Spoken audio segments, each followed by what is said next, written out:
Hey everyone, and welcome back to our lovely sessions of 101 How to Cope Without Therapy.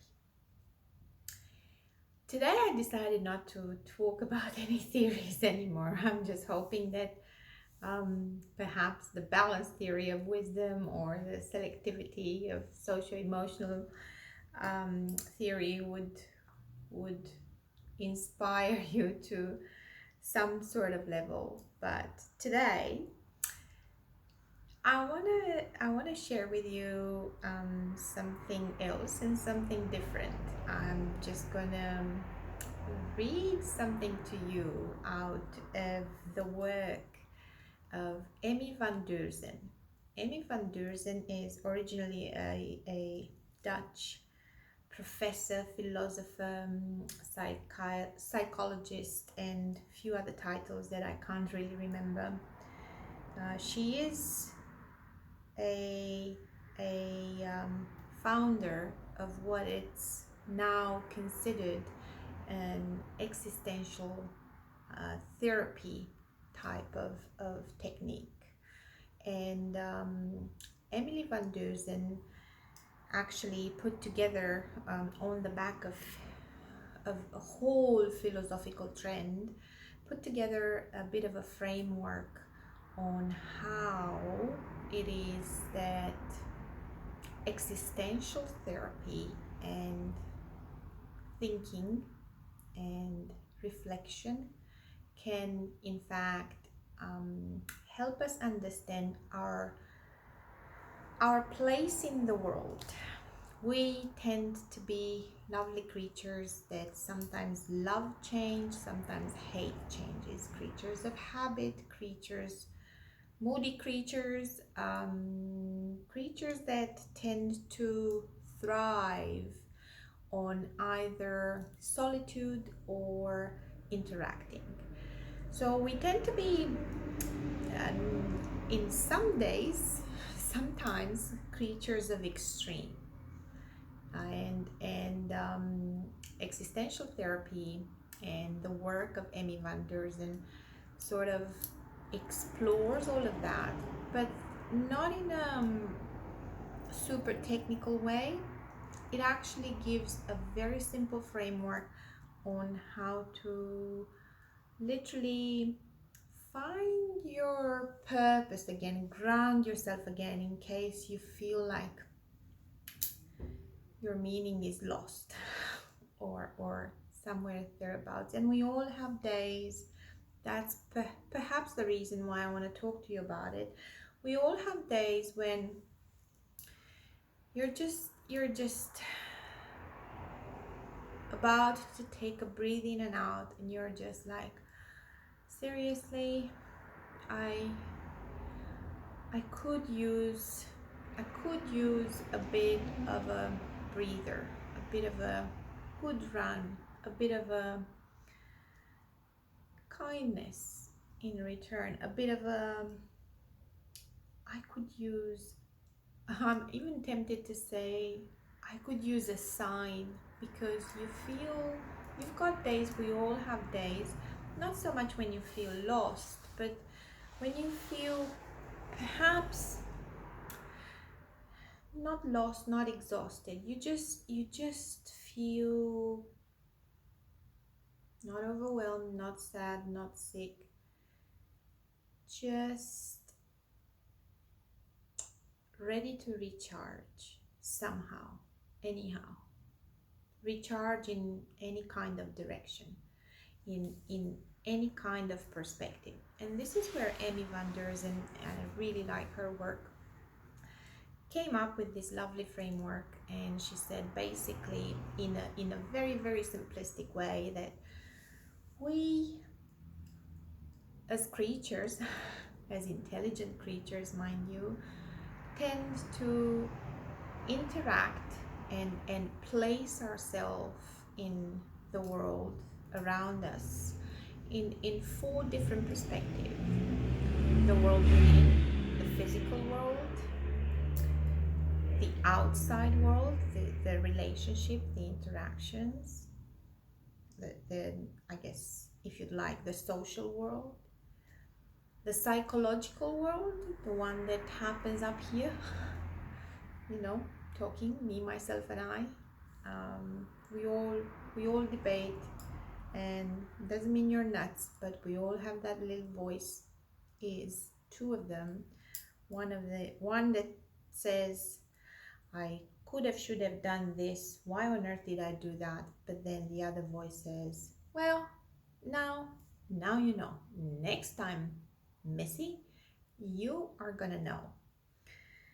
My point is that outside the physical world, the social world, the interactive, and the psychological world, Emmy also introduces the spiritual world, as in the higher one, the not so much in the religious sense, not in the sense of ghosts and anything like that, but more in the sense of connectivity with the higher source, if you'd like, in the sense of feeling as part of a consciousness. And I'm just going to leave it at that. We're not going to debate the spiritual world, the psychological world, or anything like that, but I would like to start introducing you to a couple of theoretical assumptions that Emmy van Deurzen put together. And please, if you have a few minutes, just type Emmy van Deurzen and visit her website. She's an amazing woman, I think, and an amazing, extremely literate philosopher and professor. So, going back to the assumptions that we were talking about, the theoretical side of things, within putting together her existential therapy and the kind of debates that we have within ourselves to make sense of us in this existence, in the worlds that we live in. She talks first about the image of the person, in the sense of the existential approach considers human nature to be open-minded, flexible, and capable of an enormous range of experience. And I couldn't agree more in terms of the enormous range of experience. I'm not so sure about the open-minded or the flexible part. The person is in a constant process of becoming. And again, like I said to you in a few of the other videos, there are certain combinations of words that actually get to me, that I read something and then I'm going like, wow, that makes sense. That actually is. And that is actually what prompted me to do this little session. The fact that Emmy says the person is in a constant process of becoming. You know, all of those times when you think, oh, like, no, this is how I am, and this is me, take it or leave it. And you know what? We're like this right now, but we're gonna change tomorrow, and we were someone else a few days back, not to mention a few years back. So bear with me a bit more. She continues on. I create myself as I exist and have to reinvent myself daily. There is no essential self, as I define my personality and abilities in action and in relation to my environment and the world that I was talking to you about earlier. This impermanence and uncertainty gives rise to a deep sense of anxiety, because nothing is permanent in the sense of becoming and reinventing yourself and recrafting yourself in relation with everything else around, or everything else up here. So it is this uncertainty and continual flux that gives rise to a deep sense of anxiety that we all feel. It is in response to the realization of one's insignificance and simultaneous responsibility to have to create something in place of the emptiness we often experience. And that's what I meant at the beginning. There are days when you just feel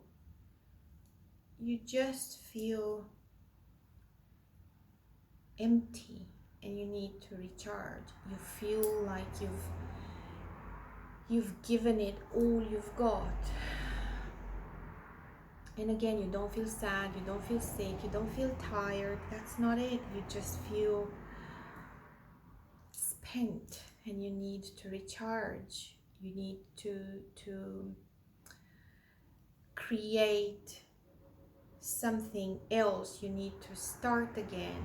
You need to make sense of that anxiety. And some of us are quite good at and capable and flexible and open-minded, as Emmy says, to actually reinvent ourselves over and over and over again.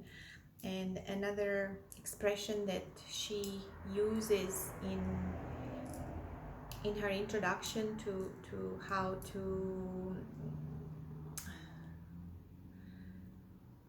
to give a bit of a difference point to the existential therapy that she came up with versus other therapies and other type of trends.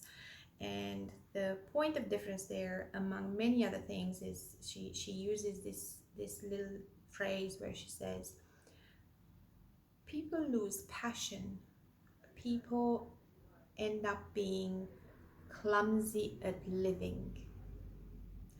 We end up living in the routines and the habits that served us once, and we're so stuck in them that we become clumsy at adjusting to the whole ever-changing environment and relationship with the worlds around us and within us.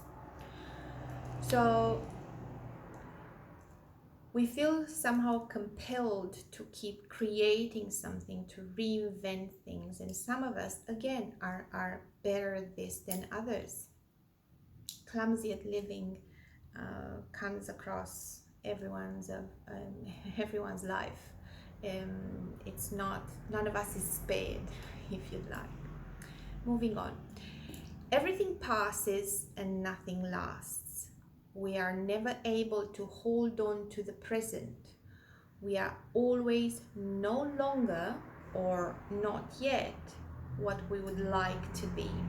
So there's always this anxiety, this entire uncertainty as to, well, I'm no longer what I wanted to be, but I'm not yet what I'd like to be.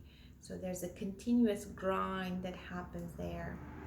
We find ourselves somewhere in the middle of the passing time and grappling with the givens of the past and the possibilities of the future without any sure knowledge of what it all means.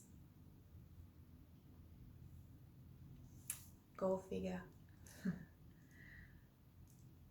So, in case you haven't figured it out yet, it is all about the meaning of existence, of life, of what is it that I'm doing, what is it that drives me, what's the point.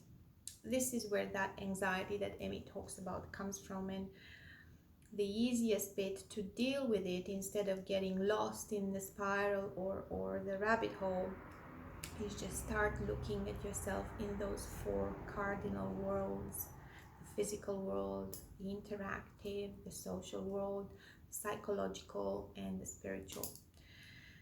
So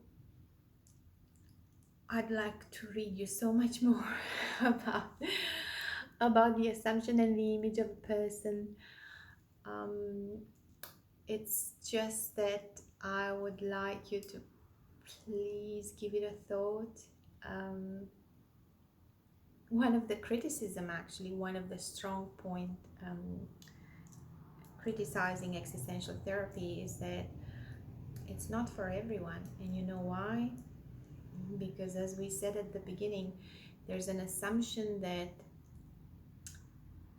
human nature is considered as open-minded, flexible, and capable of an enormous range of experience or emotion, and that remains an assumption. So critics actually say you will not be able to use that kind of therapy or that kind of approach with everyone, because not everyone is equipped to deal with the depth of existence.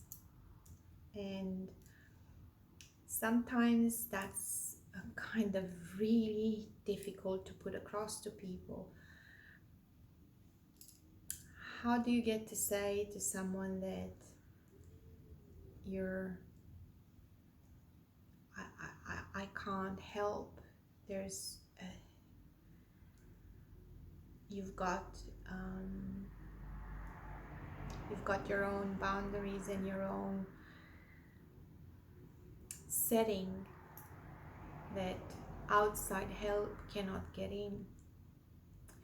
And on that train of thought, today, from our lovely Finding Beauty of Patrick Lindsay at page 168, he talks about finding beauty in words. The right word uttered at the right time can change the world. Words can incite violence, or they can unleash an outpouring of love. Use them with care and for good. And thank you so much for being with me. I hope you enjoyed it, and let's talk again next time.